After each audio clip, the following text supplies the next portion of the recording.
थे तीर्थ करते सब संता, हम तो बस इतना जानते आप सीखे। हम तो बस इतना जानते आप सीखे। कुंडलपुर के बड़े बाबा की, बिना वाला के श्री शांतिनाथ भगवान की, नायक श्री नेमिनाथ भगवान की, समस्त नायक भगवंतों की, पूज्य आचार्य भगवान गुरुदेव शिक्षक विद्यासागर जी महाराज की, आचार्य शिक्षक समय सागर जी महाराज की, परम पूज्य मुनि शिक्षक विमल सागर जी, अनंत सागर, धर्म सागर जी आदि समस्त तीन कमलाकर मुनिराजों की, अष्टानी का महापर्व की, मुनि श्री भावसागर जी महाराज की, समस्त मुनि संत की। एक व्यक्ति जाता है और उसको साधुओं के प्रति उतनी श्रद्धा नहीं थी, और चूंकि श्रद्धा नहीं होने के कारण वो साधुओं की बुराई भी करता था। अब एक सेठ जी थे, अष्टानी का पर्व आने वाला था। सेठ जी ने सोचा कि इसको सिखाना भी है मुनि के प्रति कैसी श्रद्धा रखी जाती है। वो जैन नहीं था तो क्या करें, तो सेठ जी ने कहा कि हमारे साथ तुम विदेश चलो। पहले व्यापार आदि करने जो जाते थे ना, जैसे आजकल जाते हैं तो कम होता है, पहले विदेश आदि जाते थे जहाज के द्वारा। तो जहाज के द्वारा विदेश जाने के लिए हमने उस व्यक्ति से कहा, अष्टानी का पर्व में हमारा नियम है दर्शन का, क्या करना, तो तुम्हें मुनि बनना होगा, हम तुम्हें इतनी राशि देंगे। अब देखो लालची व्यक्ति होता है, आजकल प्रोफेशनल हो गए ना, हर चीज पैसे खर्च करो सब कुछ हो जाता है। अब लोग शादी में कैटरिंग वाले को बुला लेते हैं, है ना, और भी जो बुलाते हैं सब पैसे कहते हैं लोग। आजकल शादी में पहले हर काम करना पड़ता था, आज काम नहीं करना पड़ता। अब तो बस क्या रखना पड़ता जेब में, बस कहते ना लोग तुमसे पूछते तुम कैसे हो जब तक तुम्हारे पास पैसे हैं। लोग पूछते हैं आप कैसे हैं जब तक आपकी जेब में पैसे हैं।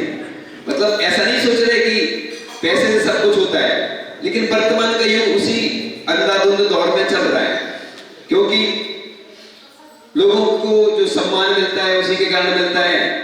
कोई दान देता है तो बुलाया जाता है माइक पे, और दान भी तभी देता है जब कई बार नाम ले लिया जाता है, भीड़ में दान देता है व्यक्ति। हमने बहुत सारे कार्यक्रम कराए, पंचकर्म कराए, ध्यान कराए, है ना, इंदौर में, भोपाल में और राजस्थान में भी। तो अनुभव तो यही हुआ कि दान कब देता है व्यक्ति, जब कोई देख रहा हो।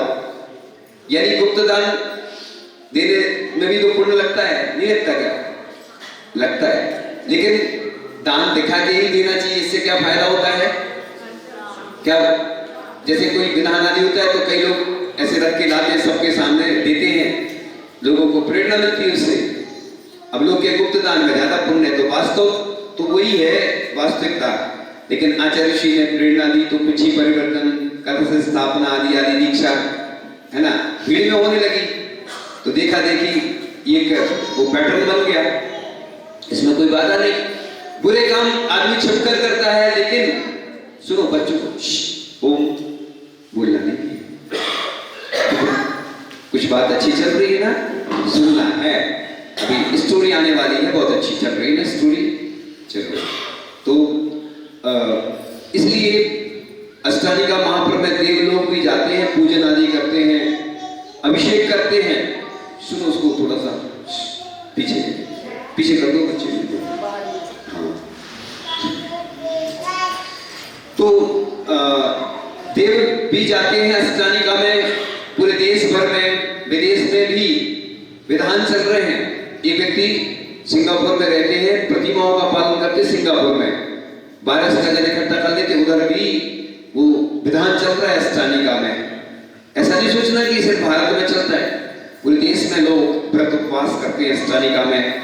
और ये महापर्व है, ऐसा शास्त्रों में लिखा है कि करोड़ गुना पुण्य मिलता है इसमें दान करने से, व्रत उपवास करने से।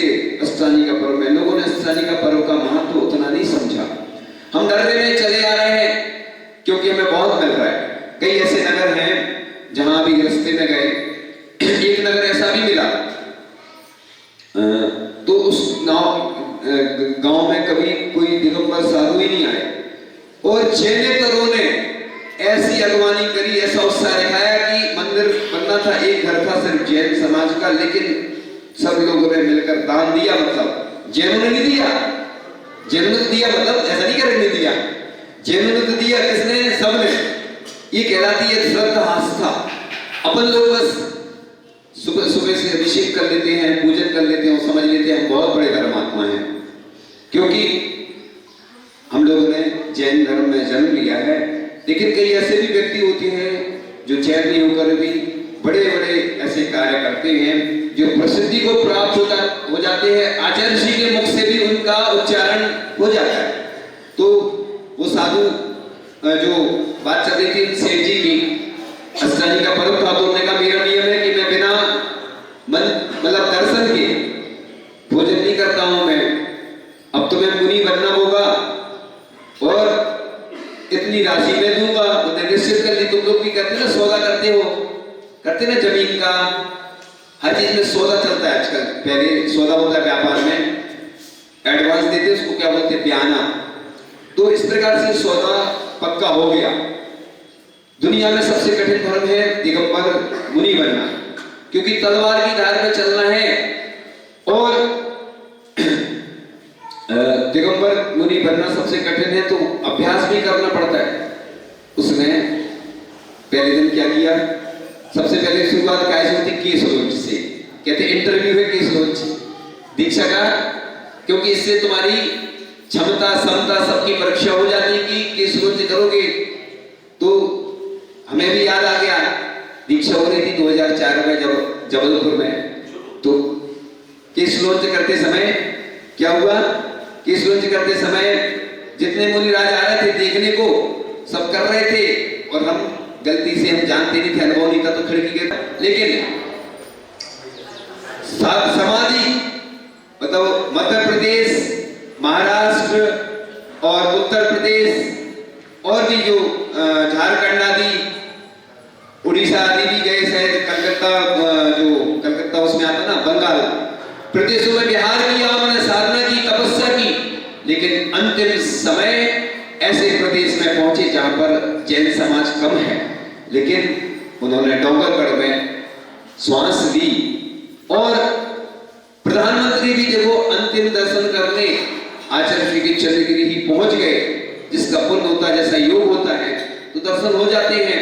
और एक देश का जो राजा है, ऐसे जब दुनिया के सर्वश्रेष्ठ संत का जब समाधि वरण होता है, तो राजा की आंखों में भी आंसू आ जाते हैं, ऐसे प्रसंग घटित होते हैं।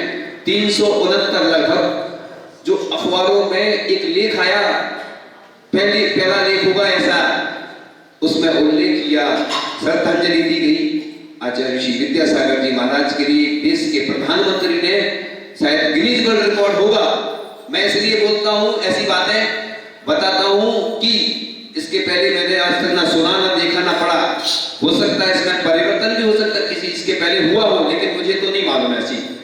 मैं अपने शब्दों में जो भी बोलता हूं कि देखो, जब विद्याधर के रूप में आचार्य श्री विद्यासागर जी महाराज जब उस समय नहीं थे, घर से आए थे जब विद्याधर के रूप में, उनके पास कुछ नहीं था। देखो 150 रुपए किससे लिए थे, मारुति से लिए थे। मारुति कौन था, उनका दोस्त था, मित्र था, मतलब उससे लेके आए थे, यानी कुछ नहीं था। और साधना, तपस्या, संयम का प्रभाव कि पूरे देश में आचार्य श्री के सानिध्य में, प्रेरणा से, मार्गदर्शन से लगभग 15,000 करोड़ से ज्यादा की संपत्ति इकट्ठी होती चली गई। मतलब विरासत छोड़ के चले गए, उससे ज्यादा भी हो सकती, क्योंकि इसका कोई अनुमान नहीं रहता है, ये तो अमूल्य है, अनमोल है। लेकिन मैं बता रहा हूं कि संयम, तपस्या, साधना का प्रभाव ऐसा पड़ता है कि आचार्य भगवान हमारे बीच में नहीं है, लेकिन उन्होंने जो पाषाण का मंदिर बनाया, ऐसा लिखा है कि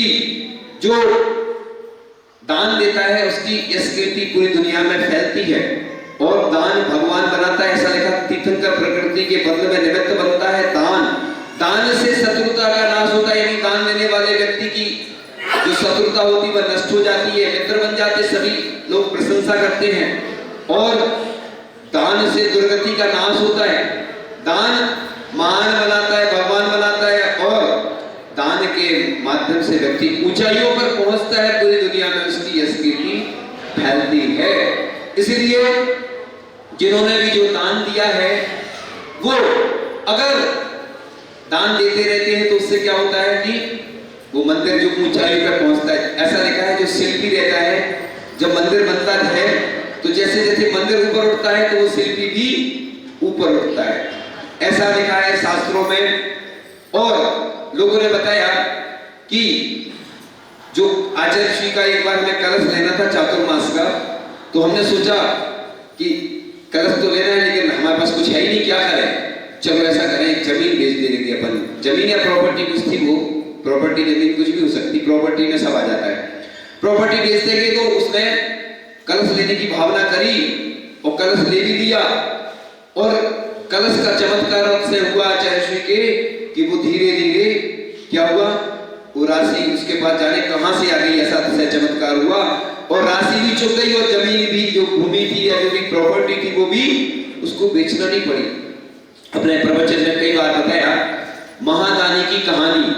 इसमें हमने कई लोगों के ऐसे देश भर के जो दानी हैं, वो प्रमुख व्यक्ति जो हमारी जानकारी में थे, हमने उनके बारे में बताया था। आगे हम बताएंगे उनका, अभी सीमित समय और सीमित बात ही बताएंगे, शॉर्ट एंड स्वीट्स। हम आज सिर्फ इंट्रोडक्शन बताया है क्योंकि हाइलाइट्स का जमाना है ना, थोड़ा सा शॉर्ट में बता देते हैं हम, हाइलाइट्स शॉर्ट्स, ठीक है ना। तो बस उन जो राजस्थान के एक व्यक्ति हैं जिनसे सभी परिचित हैं, सभी जानते हैं, नाम सुना है। और उन्होंने सुनाया था कि जब पूज्य ज्ञान सागर जी महाराज का समाधि स्थल था, जो हमने सबसे पहले कितना 2000 रुपए दान दिया था राजस्थान में, और जाने क्या आपसे चमत्कार हुआ कि उस दान के प्रभाव से इतने बड़े बड़े दान देने की क्षमता आई। और मैं हमेशा कहता हूं कि कुंडलपुर के बड़े बाबा आचार्य श्री के बहुत इष्ट थे। 1976 में जब आचार्य श्री कुंडलपुर में आए पहली बार, उन्होंने बड़े बाबा के दर्शन किए तो बस आचार्य श्री उन्हीं के हो गए, बड़े बाबा के।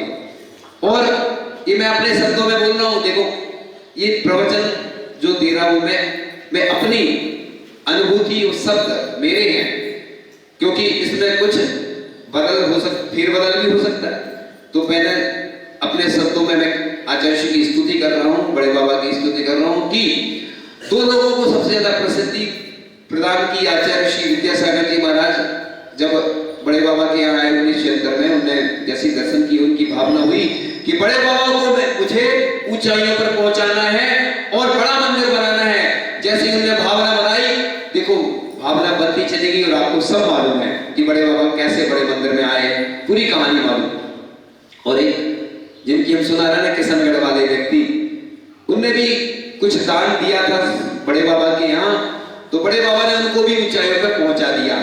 यानी जो भी दान देता है, आज तक हमने तो इतने सारे शास्त्र पढ़े, कहीं ऐसा नहीं लिखा कि दान देने से कोई गरीब हुआ हो।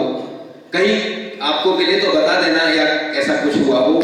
मैंने तो देखा है जिनने भी दान दिया, क्योंकि दान देने के बाद निर्माल्य का दोष भी लगता है अपन को, इसलिए मैं तो हमेशा कहता हूँ पूरे देश के लिए संदेश देता हूँ, मेरे प्रवचन सब सुनते रहते हैं, और मैं हमेशा कहता हूँ कि भैया दान देने के बाद पहले बता देना इतने देर में दूंगा तो तुम्हें कोई दोष नहीं लगेगा, नहीं तो निर्माण लगा। क्योंकि 60,000 वर्ष तक मनुष्य के मन में कीड़ा बनता है, व्यक्ति दान देने के बाद निर्माण का दोष लगता है और ऐसी ऐसी बीमारी होती है। इसकी हम पार्ट में बताएंगे अलग।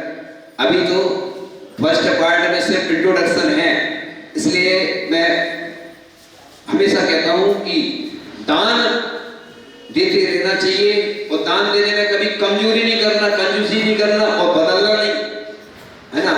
लोगों से पहले से स्वीकृति पत्र भरवा लेना चाहिए जिसमें कोई बदले नहीं, क्योंकि मंदिर तो निर्माण हो रहा है और पूरा होगा, लेकिन आपकी भावनाएं तन मन धन से जुड़ी रहना चाहिए। जिस प्रकार से लोग भजन गाते ना, छोटा सा मंदिर बनाएंगे वीर गुण गाएंगे, हमने सुधार कर दिया भजन में। किसी के भजन में छेड़छाड़ी नहीं करना चाहिए, ना सुधार करना चाहिए, लेकिन हमने इसलिए कर दिया, ये हमारी भावना है। उसी भजन में परिवर्तन करके हमने भावनाएं अपनी कि सुंदर सा मंदिर बनाएंगे प्रभु गुण गाएंगे। वो मंदिर जब बन जाएगा, ऊंचाइयों पे पहुंचेगा, फिर जिस प्रकार से मंदिर में भगवान जब विराजमान होंगे तो अपन कौन सा भजन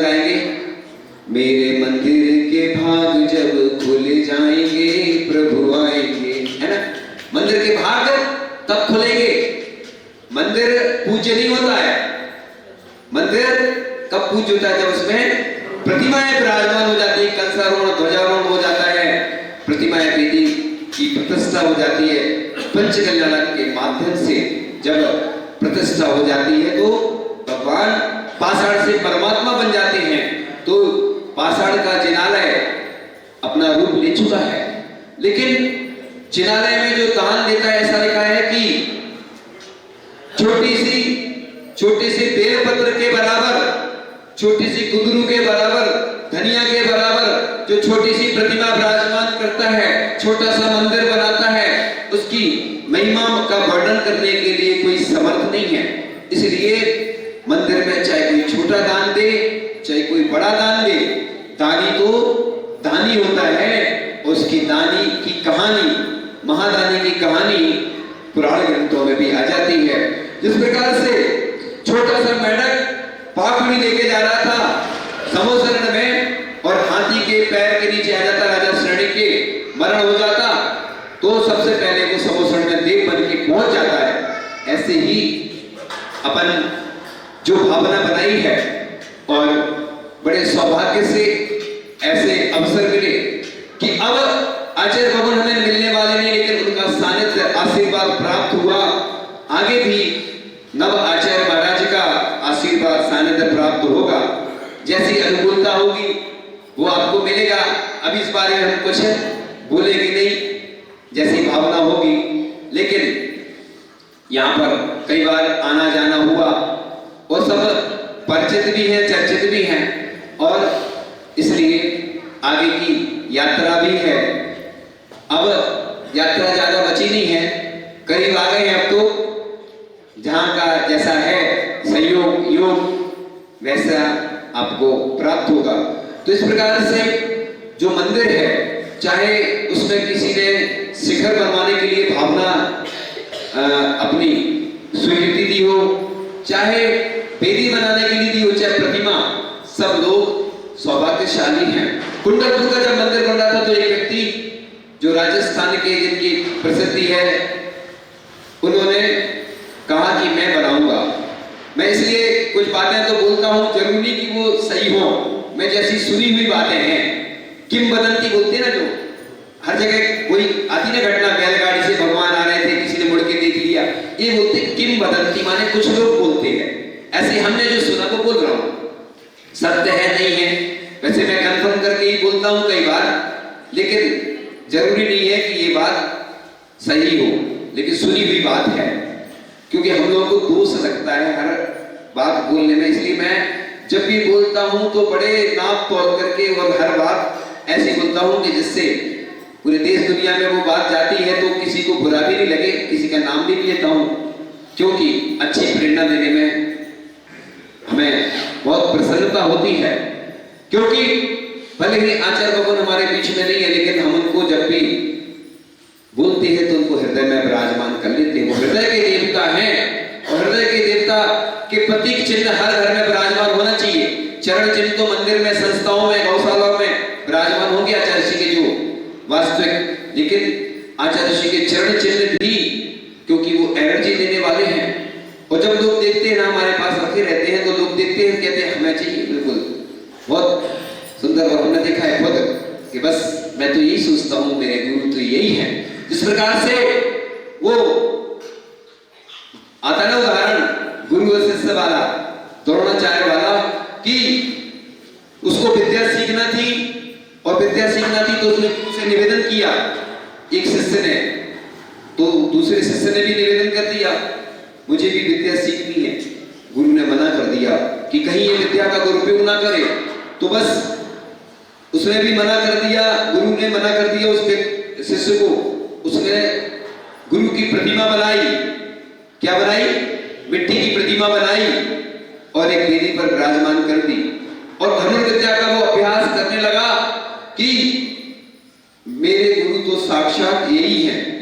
और बस दूसरा शिष्य गुरु से सीखता था और ये वाला जो शिष्य था वो गुरु से की प्रतिमा के सामने अभ्यास करता था। ये पारंगत हो गया और जब उसने निशाना लगाया तो जो साक्षात गुरु से जो सीखता था उससे भी ज्यादा बढ़ करके वो शिष्य निकला। तो ऐसा नहीं सोचना ये भगवान क्या देते हैं प्रतिमा, उनसे तो जो सीखा सीखा, और बहुत सारे लोगों से भी बहुत कुछ सीखा मैंने और पढ़ा भी, लेकिन मैं बताता किसी को नहीं हूँ कि मैंने क्या क्या सीखा, क्योंकि आप भी समझते हैं बताने में उतनी होता है। लेकिन वाकई में जैन धर्म में ऐसी ऐसी विद्याएं हैं कि अगर आप पढ़ लें तो आप महाविद्वान बन सकते हैं। यानी समझ लो, हर कार्य करने से पहले अगर व्यक्ति उनको व्यवस्थित कर लेता है तो समझ लेना आपको सफलता निश्चित मिलेगी। क्योंकि आप लोग सोचते हैं, बच्चों को पढ़ाते ना, आप लोग पढ़ाते हैं बच्चों को, बाहर भेज देते हैं, आप सोच रहे हैं कि वो पढ़ रहे हैं, क्या कर रहे हैं वो आप भी जानते हैं। आप एक आध बार जाके देख लेना बिना बताए तो मालूम चल जाएगा, लेकिन हम उस बारे में ज्यादा नहीं बोलेंगे, अभी विषय दूसरा चल रहा है। लेकिन मैं ये कहता हूं कि हर कार्य, जब शुभ कार्य करते हैं तो कुछ कुछ देखते हैं अपन, उस बारे में ज्यादा बोलना भी ठीक नहीं। लेकिन वास्तव में जैन धर्म में ऐसी शक्तियां हैं कि वाकई में अगर व्यक्ति प्रयोग करे तो बस उसको जिंदगी में हमेशा सफलता मिलती है। इसलिए सफलता में बोलते ना, इम्पॉसिबल आई एम पॉसिबल, यानी इम्पॉसिबल में भी पॉसिबल छिपा है, यानी असफलता में भी सफलता छिपी। आज पूरे देश में सबसे बड़ी कमी है कॉन्फिडेंस की, लोगों के पास आत्मविश्वास कम है। कोई व्यक्ति व्यापार में असफल हो जाता है, सुसाइड कर लेता है। आज हम जहां जाते हैं, कोई राजनीति कर रहा है तो परेशान है, बच्चे हैं वो परेशान है, महिलाएं परेशान, सब परेशान है। अरे मैं एक बहुत अच्छी चीज बता रहा हूं, जहां के जो मूल नायक भगवान है, जब भी अपन कोई काम करो उनके पास श्रीफल चढ़ाओ, है ना। सबसे पहले क्या चढ़ाओ? दाईं ओर से श्रीफल चढ़ाओ, गहरी श्वास लो और श्रीफल चढ़ाओ। देख लेना आप इसका रिजल्ट। हम नहीं बोल रहे हैं क्योंकि हम पहले से रिजल्ट बता नहीं सकते क्या होगा, इसलिए मैं बता रहा हूं कि एक श्रीफल चढ़ने से, कहते एक चढ़ाने से एक राज्य की प्राप्ति होती है। कितने लोग हैं आज से ऐसा नियम लेंगे, जो पहले से लिए हैं उनका नहीं बोल रहा, जो चढ़ाते, कितने लोग चढ़ाते श्रीफल रोज अलग से पूजन के अलावा? 2 लोग बस। अब आज से कितने लोग नियम लेंगे कि हम प्रतिदिन अपने मूल नायक भगवान, और छूट के साथ, बीमारी की छूट, बाहर जाते हैं तो किसी दूसरे से भी चढ़वा सकते हैं, जब लौट के आए तो इकट्ठे भी चढ़वा सकते हैं, और कोई विशेष परिस्थितियों की छूट है। कितने लोग लेंगे आज से नियम की श्रीफल मूल नायक को चढ़ाएंगे? आप देखना 6 महीने में आपके जीवन में परिवर्तन आ जाएगा। किसी रूप में, अर्घ्य के रूप में, अपन जब भी भगवान को ले जाते हैं ना कहीं भी, श्रीफल चढ़ाते, श्रीफल रख जाते हैं, वो स्थान खाली नहीं रहे। ये श्रीफल चढ़ाने से निश्चित रूप से सफलता मिलती। और मैं तो जब भी जहां जाता हूं वहां के प्रतिक्रमण जैसा करवाता हूं, छोटा सा क्षमा मंगवाता हूं, है ना। इधर तो भगवान है नहीं इसलिए क्षमा नहीं मंगवा सकता, नहीं तो मैं जरूर मंगवाता हूं। क्यों? उससे बिगड़े काम बन जाते हैं। कभी भी हो, देव साधु से कुछ भी हो जाए, क्षमा मांग लो बस। इसलिए हमने कल 1-2 दिन पूर्व में क्षमा के ऊपर प्रवचन दिया था, क्रोध के ऊपर यही बोला था, बस थोड़ा सा और कह के। हाँ, मैं मालूम है लोगों का ध्यान रखती हुई, पहला दिन है, first impression is the last impression, इसलिए दोपहर में समय रहता है 2:30 से 3:30 का, शाम को रहता है 6:30 का। जहाँ रुकती हूँ वहाँ का बता रहा हूँ, यहाँ का नहीं बता रहा हूँ, इशारे में सब समझ जाएंगे आप लोग। टाइम ये इंटरनेशनल टाइम है, इसके बाद जहाँ जैसा होता है वो परिवर्तन होते रहते हैं। तो सुबह का रहता है 8:30 से 9:30 का स्टैंडर्ड टाइम, इसलिए रहता है कि उस टाइम में जो भी करना, जिसको करना, जैसा कर लेते हैं लोग, ठीक है ना। चलो शुरू तक थोड़ा सा शॉर्ट्स क्या चल रहा था उससे श्रीफल का। तो अपन को ऐसी निंदा अगर आलोचना करना चाहिए, सुनो, हाथ जोड़ो, हाथ जोड़ो। हे भगवान, पूर्व में, वर्तमान में मेरे द्वारा जो भी गलतियां हुई हों, त्रुटियां हुई हों, हे भगवान मुझे नादान छोटा समझ करके क्षमा करें। हे भगवान, मैं हम हमेशा आपकी भक्ति, स्तुति, पूजन अर्चना, अभिषेक शांति द्वारा जाप अनुष्ठान करता रहूं। हे भगवान, आपकी कृपा, आपका आशीर्वाद मेरे ऊपर हमेशा बना रहे। पंचम काल के अंत तक इसी तरह जिन धर्म चलता रहे। हे भगवान, मैं पाप कार्यों से बचता रहूं, पुण्य कार्य में लगता रहूं। मेरे द्वारा कभी भी देवसास गुरु की, नवदेवताओं की, पंच परमेष्ठी की अवनय हुई हो। हे भगवान, मुझे क्षमा करें। हे भगवान, आपने मुझे अभी तक जो कुछ दिया है आपकी कृपा से मुझे प्राप्त हुआ है। मैं आपका आभारी हूँ। इस प्रकृति का मैं आभारी हूँ। अपने परिवार, समाज, माता पिता, परिवार, रिश्तेदार, सब मित्रगण, सबका मैं आभारी हूँ। मेरा जो शरीर है ये राष्ट्र की संपत्ति है और मैं इस शरीर के द्वारा, मन वचन काया के द्वारा हमेशा आपका गुणगान करता रहूं। मेरी अंतिम श्वास आपके लिए समर्पित है।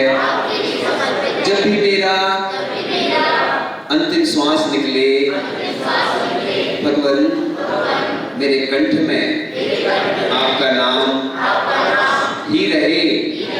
पंच नमस्कार मंत्र, नमोकार मंत्र मेरी जुबान पर रहे।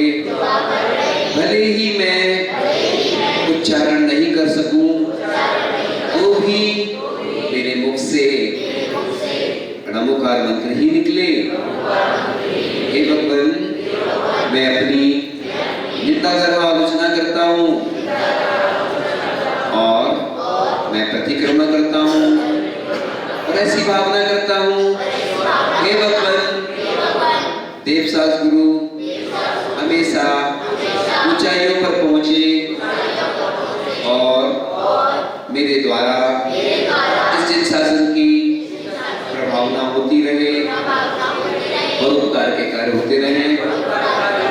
मैं हमेशा दान में अग्रसर रहूं।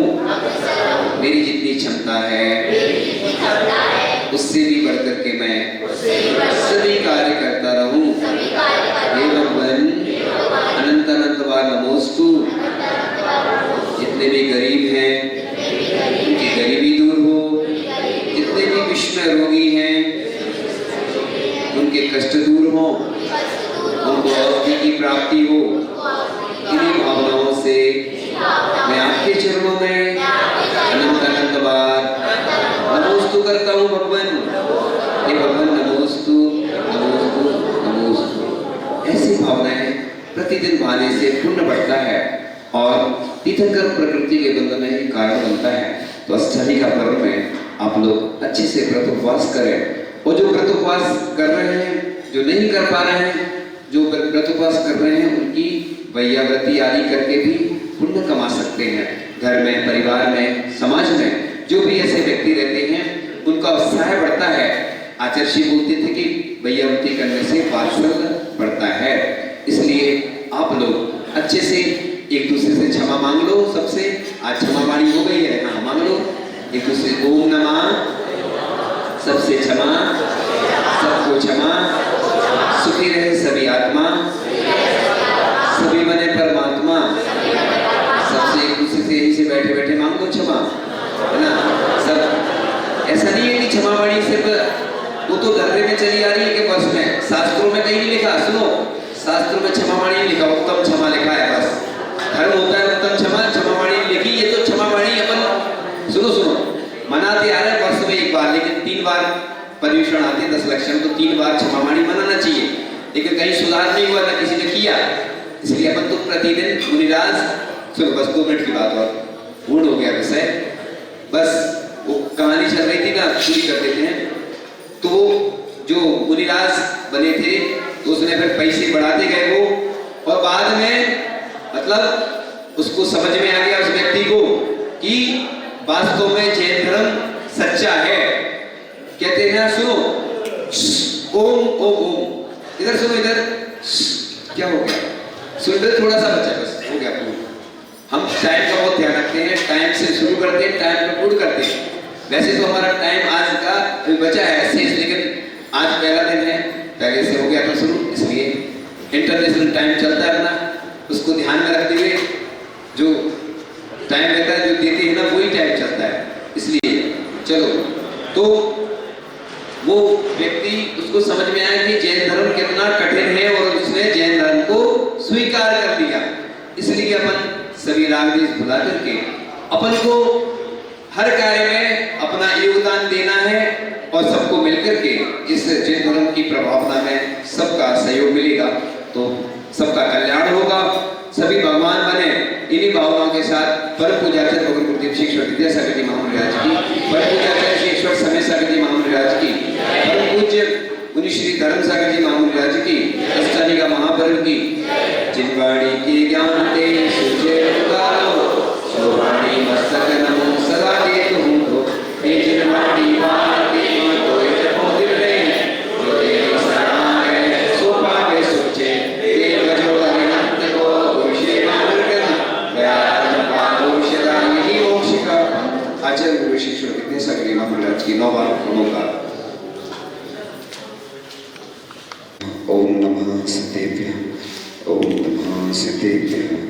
नमो नियंताणं, नमो सिद्धाणं, नमो आयर्याणं, नमो वज्रायाणं, नमो रुणि सुप्रसारणं। चलते फिरते तीर्थ हरते सब संता, हम तो बस इतना जानते आप श्री किया, हम तो बस इतना जानते आप श्री किया। कुंडलपुर के बड़े बाबा की मूलनायक, बीनावाला के मूलनायक श्री शांतिनाथ भगवान की, मूलनायक श्री नेमिनाथ भगवान की, मूलनायक श्री चंद्रप्रभु भगवान की, परम पूज्याचार्य भगवान गुरुदेव श्री ईश्वर विद्यासागर जी महाराज की, परम पूज्याचार्य श्री ईश्वर समय सागर जी महाराज की, अष्टालिका महापर्व की, उन्हीं श्री बबल सागर जी, अनंत सागर जी, धर्म सागर जी आदि समस्त 3 कमला करोड़ महाराजों की।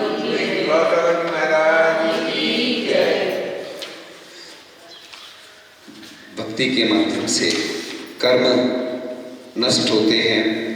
जब आचार्य समंतभद्र स्वामी ने भक्ति की तो चंद्रप्रभु भगवान की प्रतिमा निकली, यानी दुनिया में अगर सर्वश्रेष्ठ माध्यम है तो वह भगवान की भक्ति है। दुनिया में सबसे ज़्यादा अगर पावरफुल है तो स्त्रोत जितने भी हैं, भक्तांबर स्त्रोत, कल्याण मंदिर, जिन सहस्रनाम आदि आदि सब के माध्यम से स्तुति ही की गई भगवान की। भक्तांबर के माध्यम से भी सिर्फ आदिनाथ भगवान की स्तुति नहीं की गई है, सभी भगवान की स्तुति की गई। स्वयंभू स्त्रोत के माध्यम से भी जैसे आता है सुमति, यानी सुमतिनाथ भगवान की स्तुति करते समय आचार्य समंतभद्र स्वामी कहते हैं सुमति यानी आप अच्छी बुद्धि के धारक हैं। तो क्या और भगवान बुद्धि के धारक नहीं है क्या? तो सभी भगवान के अंदर वो है गुण, लेकिन स्तुति का अर्थ होता है बढ़ा चढ़ा करके अपन उनके गुणगान करना। ऐसा भी नहीं है कि सिर्फ गद्य में स्तुति कर सकते हैं, पद्य में नहीं कर सकते, पद्य में कर सकते, गद्य में नहीं। जिसकी जैसी भावना होती है, जैसी स्थिति होती है, उसके हिसाब से अपन वो कर सकते हैं। तो ऐसा कोई नियम नहीं है, क्योंकि कई बार किसी को याद नहीं होता या पढ़ते नहीं आता है तो क्या वो स्तुति नहीं कर सकता। एक आपने पढ़ा होगा ना जो भक्तांबर स्तोत्र है, उसके अलावा उसका पद्यानुवाद भी किया गया और भावार्थ भी देते ना। जैसे आचार्य जो प्राचीन आचार्य महाराज हुए हैं, उन्होंने गाथाएं लिखी हैं, उसके साथ साथ में अन्वयार्थ, भावार्थ, भद्रार्थ आदि आदि होते हैं ना, जो विशेषार्थ। ये क्योंकि आज लोगों की बुद्धि है कमजोर है। एक वैद्य से चर्चा हुई, उसने बोला कि पहले आयुर्वेद में रुचि नहीं थी, जैसे रुचि हुई तो संस्कृत में भी रुचि हो गई और गाथाएं भी याद होने लगी। तो मेमोरी जो रहती ना, व्यक्ति अन्य चीजें भर लेता है मेमोरी में अपनी। इसलिए कहा जाता है कि सुबह ब्रह्म मुहूर्त में ही याद करना चाहिए। क्यों? कि ब्रह्म मुहूर्त में जल्दी याद हो जाता है। और आज व्यक्ति दुकानदार है तो मेडिकल है उसका, मान लो, या किराने की दुकान है, उसको सब याद रहता है कहाँ क्या रखा। घर में महिलाओं से पूछ लो, कुछ बूढ़ी महिलाएं रहती थी, आज भी रहती हैं और पहले भी, नोट जानती है ये 500 का 1000 का है, पढ़ी लिखी नहीं रहती, कलर से समझ जाती। यानी कहते ना परिग्रह संज्ञा, एक इंद्रिय की जड़ें भी कहाँ तक पहुंच जाती जहां पे परिग्रह रहता है, तो मतलब उसके अंदर भी परिग्रह की संज्ञा होती है। इसलिए कहा जाता है ना कि जिसकी जहां रुचि होती है, छोटा बच्चा भी होता है ना, पैसे को अपने आप पकड़ लेता है हाथ में, वो जानता नहीं कि पैसा है। तो इस प्रकार से एक इंद्रिय वृक्ष भी उसकी जड़ें वहां तक जहां परिग्रह होता है, ऐसा ग्रंथों में आता है, वहां तक पहुंच जाती हैं। तो जिन्हें भगवान ही समस्त पापों को नष्ट करने वाली, जो जिन्हें भगवान की भक्ति होती है, वह साथ ही साथ पुण्य का बंध कराने वाली एवं परंपरा से मुक्ति प्रदान करने वाली होती है। तो जब भी महापुरुषों के ऊपर कष्ट आए, उन्होंने भक्ति की, इसे वर्तमान में शांति धारा चलती है, उसमें मंत्र आते हैं। ये मंत्र क्यों? क्योंकि ये पावरफुल होते हैं। जब प्राण प्रतिष्ठा होती है पंचकला के माध्यम से, तो बस सूर्य मंत्र तो बाद में दिया जाता है, उसके पहले चंद्रकला मंत्र होता है, मोक्ष मार्ग मंत्र होता है, सूर्य मंत्र होता है, सूर्य मंत्र होता है, ये सब माला फेरी जी जाती हैं। एक होता है नेत्र उन्मीलन क्रिया होती है, जो काजल लगाते थे ना, लोग समझते हैं काजल, काजल नहीं है, वो भगवान को केवल ज्ञान होता है। उसके पहले नेत्र उन्मीलन होता है, मतलब आंखें खोलना होती है भगवान की, एक प्रक्रिया है वो। लेकिन उसके कारण से, उस काजल के कारण से उसमें बहुत सारी वो आने लगी, तो लोगों को बहुत ज़्यादा डिमांड बढ़ने लगी। उसके कारण से आपको आगे की क्रिया हम नहीं बताएंगे कि क्या। तो ये नेत्र उन्मीलन क्रिया 108 बार मंत्र पढ़ा जाता है। वो 108 बार मंत्र पढ़ते हैं तो वो काजल भी है, वो जैसे गंधोदक होता है वैसा हो जाता है, इसलिए इसको लगाते हैं। तो लोग समझते हैं वो काजल है, वो तो एक क्रिया है, जैसे गंधोदक लगाते भगवान का अभिषेक करने के बाद, ऐसे ही वो मंत्र हो जाता है। वो जब 108 बार हर मंत्र की अलग अलग मुनिराज आदि साधु होते हैं, भक्तियों का पाठ किया जाता है उस समय, और स्वयं स्त्रोत भी होता है, स्त्रोतों का पाठ किया जाता है, जाप की जाती है। क्यों? कि इन सबसे वो जो उसका ऊर्जा होती है, पावर होता है, साधु की तपस्या साधना के माध्यम से, पंचकरण के माध्यम से उसमें प्राण फूके जाते हैं, इसलिए प्राण प्रतिष्ठा बोलते हैं। उस समय महापात्र भी रहते, चाहे सौदर मित्र भी हो, चाहे माता पिता हो, सबको अलग कर दिया जाता है, कोई नहीं रहेगा, सिर्फ मुनिराज ही रहेंगे, या जो त्यागी वृत्ति इलेक्शन लगे हैं उनको भी अलग कर दिया जाता है कुछ समय के लिए, जब मंत्र की क्रिया होती है, बाकी समय तो रहते हैं वो। तो ये अंदर की क्रिया होती है, बड़ी पावरफुल होती है, उसके माध्यम से ही प्राण प्रतिष्ठा हो जाती है, प्रतिमाओं में ऊर्जा आती है। इसलिए शांति धारा भी जब होती है तो वो मंत्रों के द्वारा, ऐसा लिखा है, किसी ने, वैज्ञानिकों ने भी सिद्ध किया है कि हीमोग्लोबिन की वृद्धि होती है, और अपने लिए तो वो जो जल होता है ना, वो गंधोदक बन जाता है। कहते हैं कि स्वाति नक्षत्र में जो जल की बूंद होती है, वो नीम के अंदर जाती है तो कड़वी हो जाती है बूंद, पानी की जल सीप में जाती है तो मोती बन जाती है, सर्प के मुख में जाती है तो विष बन जाती है, और भगवान के ऊपर वह बूंद गिरती है तो गंधोदक बन जाती है। तो सब लोग धारण करते हैं। और कुंडक, जब आचार्य श्री विदिशा में विराजमान थे, एक ब्रह्मचारी जी आए, आचार्य श्री के लिए गंधोदक दिया। आचार्य श्री ने एक बार ले लिया गंधोदक, फिर जाने लगे ब्रह्मचारी, दूसरी बार फिर बुलाया, फिर से गंधोदक ले लिया आचार्य श्री ने, फिर जाने लगे तो फिर बुलाया आचार्य श्री ने। अब ब्रह्मचारी जी को समझ में नहीं आई बात कि आचार्य श्री ने 2 बार तो ले लिया गंधोदक, तीसरी बार फिर क्यों बुलाया। तो आचार्य श्री से पूछ ही लिया कि आचार्य श्री ऐसा क्यों किया आपने, गंधोदक के लिए बार बार बुलाया, एक बार में ही ले लेते। आचार्य श्री ने जो जवाब दिया बड़े गौर से सुनने लायक है, कि मैं इस गंधोदक में ही भगवान के दर्शन कर रहा हूँ, क्योंकि गंधोदक बड़ा पावरफुल होता है, ऊर्जामयी होता है, इसलिए सिर पर धारण करते हैं। साधु संत तो अभिषेक नहीं कर पाते हैं, लेकिन श्रावक जब गंधोदक बना देता है तो वो मस्तक पर उत्तमांग लिखा है ना गंधोदक के लिए, यहाँ एक 9 मल द्वार ये मानेगी आंखें भी, तो इधर नहीं लगा के ऊपर लगा देते, इधर उत्तमांग ये बोलते हैं, इतना इधर लगाते हैं, इसलिए सिद्ध सलाह का प्रतीक होता है। तो ये गंधोदक अब कई लोग अन्य जगह लगा लेते हैं, वो जाने, अपन तो उत्तमांग की बात करते हैं। हम तो अच्छी बात करते हैं, क्योंकि अलग अलग धारणाएं रहती है लोगों की, कोई कुछ बोलता है कोई कुछ बोलता है, इसलिए अपन किसी की बात में नहीं आके जो शास्त्रों में लिखा है, आगम चक्षु साहू, यानी आगम ही अपने नेत्र होते हैं साधु के, इसलिए अपन जो बात करते हैं, हाँ प्रचलन में कुछ बातें अलग होती हैं, लेकिन शास्त्र के अनुसार जैसा शास्त्रों में लिखा है वैसा ही अपन को करना है, उसमें चलना। तो इस प्रकार से भक्ति और स्तुति प्रभु परमात्मा से मिलाने में, माँ आत्मा से साक्षात्कार कराने में श्रेष्ठतम साधन है। तो जितने भी आचार्य हुए हैं उन्होंने ये नहीं कहा ताले टूट जाए, भक्तामृत स्तुति की रचना की, इसलिए स्तुति की कि मेरे कर्मों की नजरा वो अपने आप पुण्य बढ़ा तो ताले टूट गए। तो किसी परिप्रेक्ष्य किसी उद्देश्य से भक्ति नहीं की जाती है। जब भी भक्ति की जाती है अपना पुण्य बढ़ाने के लिए, अपने कर्मों की निर्जरा के लिए भक्ति की जाती है।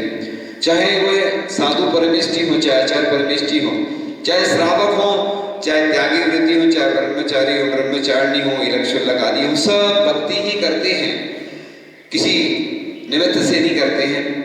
जाप भी की जाती है तो भले ही कोई ना कोई लक्ष्य होता है, नहीं तो मोक्ष प्राप्ति को लक्ष्य है ही।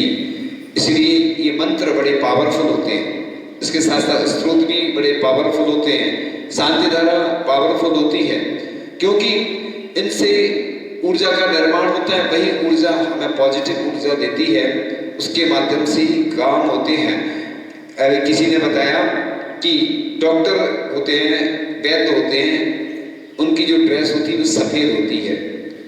तो उस वैद्य ने बताया कि सफेद ड्रेस इसलिए पहनते, ये बहुत पॉजिटिव ऊर्जा देती है, और वैद्य के जो शास्त्र हैं उनमें भी सफेद ही लिखा है। आपने देखा डॉक्टर सफेद पहनते हैं, और इसलिए हथकरघा के वस्त्र आदि कई लोग साधु हैं सफेद वस्त्र में ही आहार लेते हैं। क्यों लेते हैं? उन्होंने बताया कि विशुद्धि बढ़ती है इससे, क्योंकि रंगीन वस्त्र होते हैं, लोगों को रंगीन वस्त्र पहनते हैं तो वैसे भाव आते हैं, लेकिन सफेद पहनते तो वो अलग। मुझे याद आ रहा है, एक व्यक्ति था, उसको क्रोध बहुत आता था, और एक दिन वो जल्दी में वस्त्र नहीं थी तो अपने लड़के के कपड़े पहन गया, ऑफिस जाना था। चूंकि वो उम्र में ज्यादा थे और लड़के की उम्र जितनी भी रही हो, तो अपने लड़के के कपड़े पहन गए वो। तो बस देखा उन्हें दिन भर क्रोध आता रहा। अब उन्हें चिंतन किया कि आज जाने क्या हो गया, मुझे क्रोध क्यों आया आज। दिन भर ने चिंतन किया कि मेरा जो लड़का है उसको क्रोध ज्यादा आता है, आज मैं उसके कपड़े पहन कर आया तो उसका प्रभाव मेरे ऊपर पड़ा। तो देखो वस्त्रों का भी प्रभाव पड़ता है, खान पान का भी प्रभाव पड़ता है। इसलिए अपन सब चीजें जो करते ना वैसे ही करते। इसलिए गर्भावस्था में जो संस्कार दिए जाते ना, जो महिलाएं रहती ना, उनसे कहा जाता कि तुम अच्छे ग्रंथ पढ़ो और पूजन करो, अभिषेक देखो। इसलिए कहा जाता कि अच्छे संस्कार उस संतान पर आएंगे। तो वैसे ही संस्कार आ जाते हैं संतान पर जैसे अपन करते हैं। इसलिए हमेशा अच्छे संस्कार देने का प्रयास करना चाहिए और अच्छे कार्य भी करना चाहिए।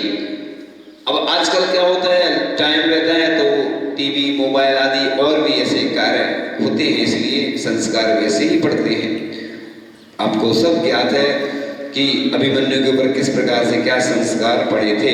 तो इस प्रकार से हे प्रभु, आपका स्तवन तो दूर रहे, आपके गुणों की कथा भी भव जीवों के पापों को नष्ट करने वाली होती है। तो प्रभु की मात्र से समस्त विघ्नों का नाश होता है, कोई भय नहीं होता, बाहरी शक्तियां कभी उपद्रव नहीं कर सकती और अच्छे पदार्थों की प्राप्ति होती है। ऐसा धवला पुस्तक में लिखा है। इसलिए भगवान की भक्ति कभी नुकसानदायक नहीं है। कई ऐसे लोग भी हैं जो ज्यादा उनकी श्रद्धा नहीं रहती जैन धर्म पे,